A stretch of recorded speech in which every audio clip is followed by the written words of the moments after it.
ದೇಶದಲ್ಲಿ ಲೋಕಸಭಾ ಚುನಾವಣೆ ಪ್ರಕ್ರಿಯೆ ಶುರುವಾಗಿದ್ದು ಮೊದಲ ಹಂತದ ಮತದಾನಕ್ಕೆ ಇನ್ನು ಕೆಲವೇ ದಿನ ಬಾಕಿ ಇದೆ.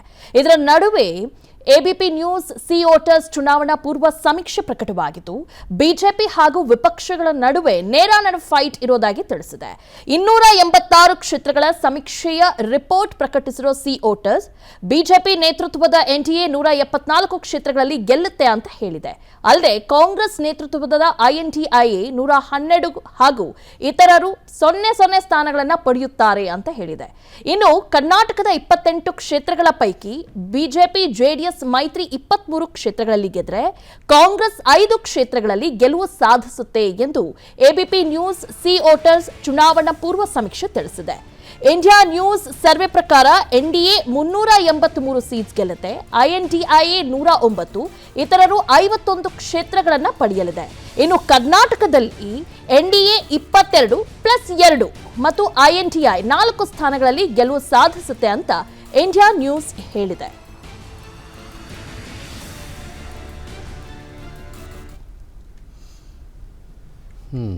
ಇಲ್ಲಿ ಇಂಟ್ರೆಸ್ಟಿಂಗ್ ಏನು ಅಂತಂದರೆ ಎಲ್ಲ ಸಮೀಕ್ಷೆಗಳು ಕೂಡ ಆಲ್ಮೋಸ್ಟ್ 350+ ಎನ್ ಡಿ ಎ ಕೊಟ್ಟಿದ್ದಾವೆ. ನಾನೊಂದು 2 ನಿಮಿಷ ಮಾತಾಡ್ಬಿಡ್ತೀನಿ. ಇದನ್ನ ಸೆಫಾಲಜಿ ಅಂತ ಕರೀತಾರೆ. ಇದರಲ್ಲಿ ಸೆಫಾಲಜಿಯಲ್ಲಿ 2-3 ವಿಚಾರಗಳು ಬಹಳ ಚರ್ಚೆಗೆ ಗ್ರಾಸವಾಗುತ್ತೆ.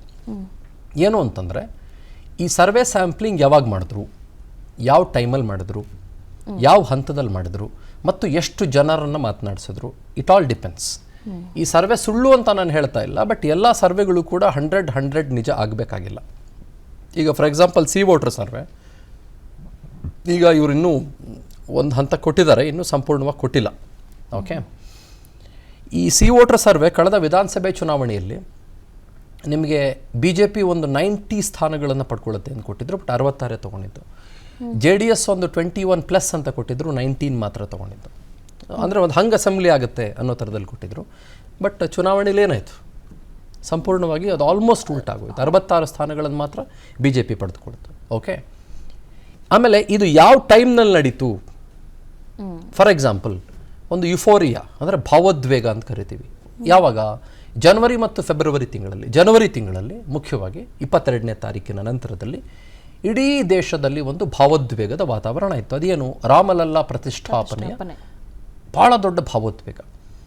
ಆ ಟೈಮ್ನಲ್ಲಿ ಮಾಡಿದರೆ ನಿಮಗೆ ರಿಸಲ್ಟ್ ಮತ್ತೊಂದೇನೋ ಆಗಬಹುದಾಗಿತ್ತು, ಅಥವಾ ಯಾವುದೋ ನರೇಟಿವ್ ಸೃಷ್ಟಿಯಾದಂಥ ಟೈಮ್ನಲ್ಲಿ ಮಾಡಿದ್ರೆ ಬೇರೆ ಏನೋ ಆಗ್ಬೋದಾಗಿತ್ತು. It depends.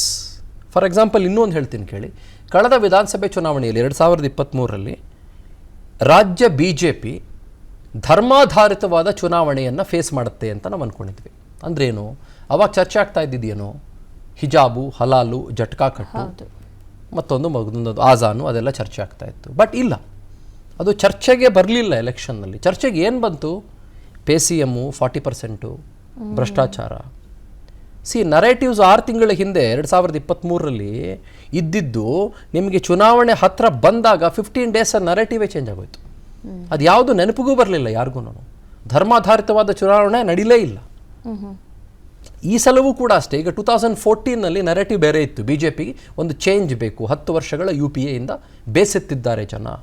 2019ನಲ್ಲಿ ಒಂದು ಸ್ವಲ್ಪ ಆ್ಯಂಟಿ ಇನ್ಕಂಬೆನ್ಸಿ ಥರದಿತ್ತು. ಬಟ್ ಅವಾಗ ಇನ್ನೊಂದು ನ್ಯಾಷನಲ್ ಸೆಕ್ಯೂರಿಟಿ, ನ್ಯಾಷನಲ್ ಸೇಫ್ಟಿಯ ಒಂದು ನರೇಟಿವ್ ಬಂತು.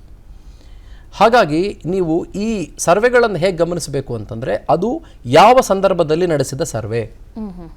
ಬಟ್ ಆಲ್ಮೋಸ್ಟ್ ಮೋದಿ ಅವರ ಪಾಪ್ಯುಲಾರಿಟಿ ಇಸ್ ಇನ್ ಪೀಕ್. ನಾನು ಅದರ ಬಗ್ಗೆ ಯಾವ ತಕರಾರುಗಳನ್ನು ತೆಗಿತಾ ಇಲ್ಲ ಸರ್. ಬಟ್ ಸ್ಟೇಟ್ ಚುನಾವಣೆ ಮತ್ತು ಈಗ ಲೋಕಸಭಾ ಚುನಾವಣೆನ ಜನ ಬೇರೆ ದೃಷ್ಟಿಯಲ್ಲೇ ನೋಡ್ತಾರ ಏನು ಅಂತ?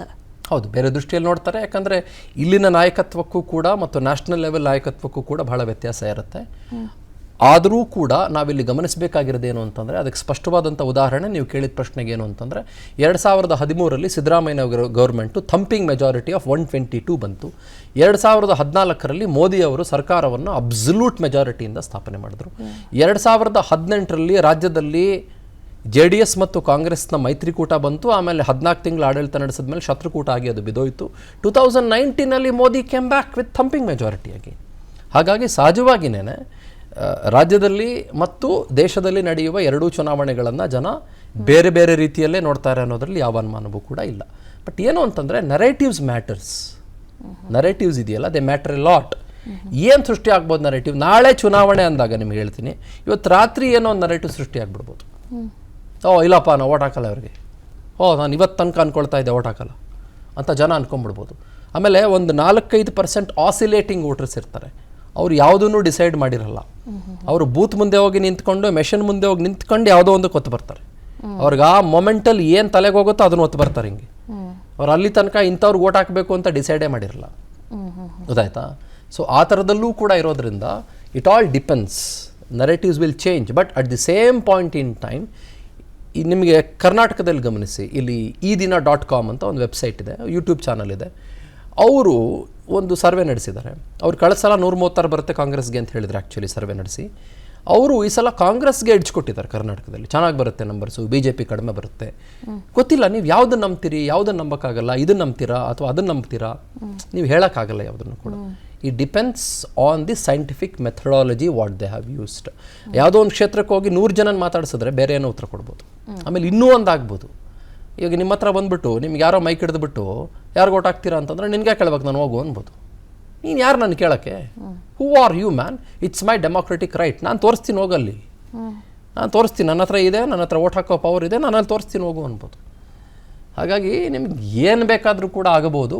ಬಟ್ ಒಂದು, ನಾನು ರೆಟಾರಿಕ್ಕಾಗಿ ಮಾತಾಡ್ತಾ ಇದ್ದೀನಿ ಅಂತಲ್ಲ, ಬಟ್ ಒಂದು ವಿಷಯ ಏನು ಅಂತಂದರೆ, ಕರ್ನಾಟಕದಲ್ಲಿ ಮಾತ್ರ ಅಲ್ಲ, ಇಡೀ ದೇಶದ ವಿಷಯಕ್ಕೆ ಬಂದಾಗ ಈ ಇಂಡಿ ಅಲಯನ್ಸ್ ಏನಿದೆ, ಒಂದು ನಾಯಕತ್ವವನ್ನು ಸೃಷ್ಟಿ ಮಾಡುವಲ್ಲಿ ಎಡವಿದೆ.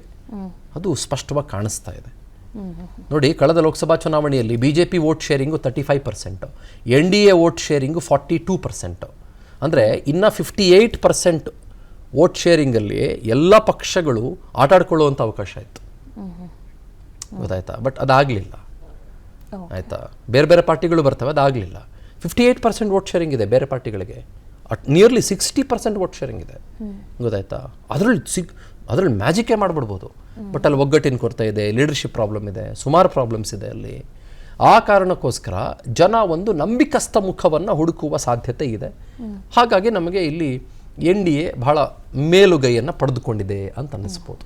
ಓಕೆ, ಇನ್ನು ಸುಮಾರು ಇದ್ದಾವೆ. ಇದು ಇಟ್ಸ್ ಎನ್ ಇಂಟ್ರೆಸ್ಟಿಂಗ್ ಸಫಾಲಜಿಕಲ್ ಫ್ಯಾಕ್ಟ್. ಮಾತಾಡೋಣ, ಬಹುಶಃ ಟೈಮ್ ಇಲ್ಲ ನಮಗೆ.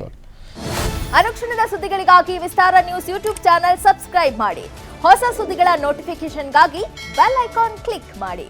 ಲೇಟೆಸ್ಟ್ ಅಪ್ಡೇಟ್ಸ್ಗಾಗಿ www.vistaranews.com ವೆಬ್ಸೈಟ್ಗೆ ವಿಸಿಟ್ ಮಾಡಿ. ಅಂಗೈಯಲ್ಲೇ ಜಗತ್ತಿನ ಸುದ್ದಿ ತಿಳಿಯಲು ವಿಸ್ತಾರ ನ್ಯೂಸ್ ಕನ್ನಡ ಆಪ್ ಡೌನ್ಲೋಡ್ ಮಾಡಿ.